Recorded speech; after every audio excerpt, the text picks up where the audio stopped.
let's kind of break it down. There's credit and then there's credit risk. And credit managers live in the credit risk category. So credit is basically the exchange of goods or services for payment at a later date. Credit risk is the opportunity or probability that a borrower will not repay all or a portion of what they took out of your building. So think of it like you're going to Vegas. You're laying odds. So different people have different games they like. Some of them like roulette, some of them like video poker, some of them like, playing 5-card stud, whatever it is. It's whatever your game is. And it's the probability that you're going to place bets and you're going to win. So I'm going to tell you right now in credit, when you get into credit management, you are not always going to win, despite all your best efforts. You lay enough bets, some of them are going to go south. And that's just the reality of it. If you never lose any money, and I get a lot of that, where I get business owners that come and say, oh, Thea, I've never lost any money. Like, okay, then that's great for you. I don't make a comment on it. Let them have their win, but understand that you are going to lose money at some point. When you lay that many risks, eventually somebody's going to burn you. Or you're so tight on credit that you're leaving a lot of money on the table. So it's kind of like standing up in a hammock. You're trying to find that good balance of how you put some risk out there versus the probability of payment. And unfortunately, things happen to, what is the tagline? Bad things happen to good people. Sometimes that's going to happen.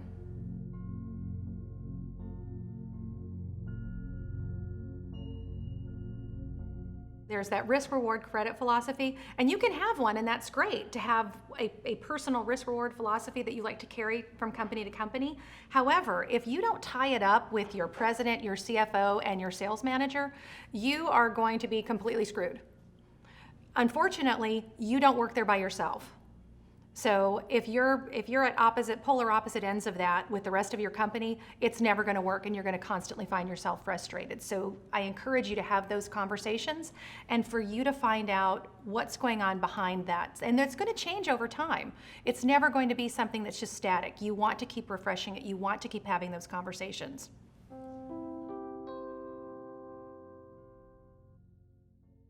So when we talk about risk-reward philosophy, it's usually not written down anywhere. It's usually just like tribal knowledge or a feeling, and usually it comes from whoever's leading your company, whatever your company president is thinking. If they're very bank finance background, then that's something they're going to be maybe ratchet down on a little bit. They want to take very little risk. They want to see everybody super tight. We don't open accounts that are just open their doors.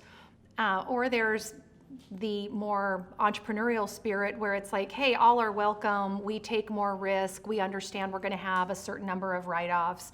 And that's where you've got to fall. You've either got, over here or over here. A lot of them are in the middle, but they're muddled because nobody wants to say, yeah, honey, it's cool, go ahead and lose us some money.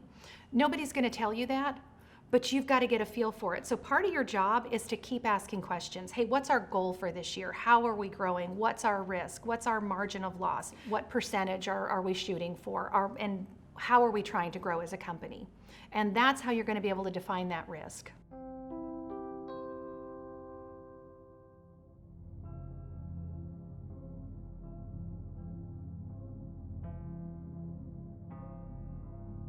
Things that can sometimes jam you up in getting paid, think of it like a food chain. There's the bank, there's the project owner, there's the GC or construction project manager. We're seeing a lot of those insert themselves into projects. Then you've got various subs, and there could be 15 or 20 subs on a project. And then there's in there the material suppliers, and there could be several material suppliers. So every one of those people has the opportunity to cause havoc on that chain. And usually the subcontractors are the least well capitalized, and they're usually bearing the brunt of carrying the projects and how they get paid. Let's hop over to the whiteboard to take a closer look. We've talked about the payment chain, but let's illustrate it. Up here at the top, you've got the project owner or the property owner. There's usually a bank that sits kind of side by side with that. You go below it and you'll go to the prime contractor or the general contractor, interchangeable name. From there, you'll go down to material suppliers and subcontractors. And subcontractors could have a multitude of subs on there. There could also be a multitude of suppliers. And that kind of goes down from there. If you're a supplier to a supplier, it gets a little dicey. Not all states will give you lien rights. Good rule of thumb is 3 steps from the top, you're in the money. Anywhere below that, it's a little bit dicey. I'm not saying you're out of the money, but it's questionable at that point.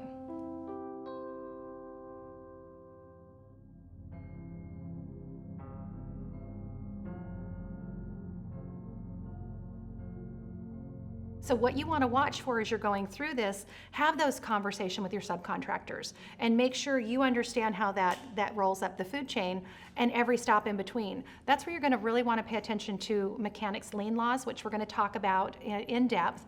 And you also want to watch how joint checks roll out. You want to watch for what I call project money games, because there's a lot of shell games that go in there with some organizations. So there's so many opportunities, you just have to really be sharp. And if you think of yourself like an investigator, that really does help you. Despite everything you do, people are a wonderful group of opportunists. So they're going to constantly come up with challenges and ways that they approach things. Most of it's poor judgment and bad decision making compounded over and over again. So unfortunately, that also rolls into your world. They don't communicate well, they don't call you when something goes south. They're not looking at, they get super excited with their first big win and they spend that money on toys and not their bills. They don't set their back office systems up to appropriately handle the growth moving forward of their companies. So all of those things as a credit manager, you have to watch for. You have to watch and see, all right, how is this guy growing? And am I gonna be able to have a conversation with them and say, listen, you're a fabulous insulation contractor or roofer or drywaller or GC or whatever it is that you're doing. But you've also got to look at the back office operations, your billing, your collections, how that goes. And that's where you can really make a difference. And that's what is really exciting about a credit manager job, is you get the opportunity to help a lot of people grow. When you keep these things in mind, good things are going to happen for you. That's going to come back to you.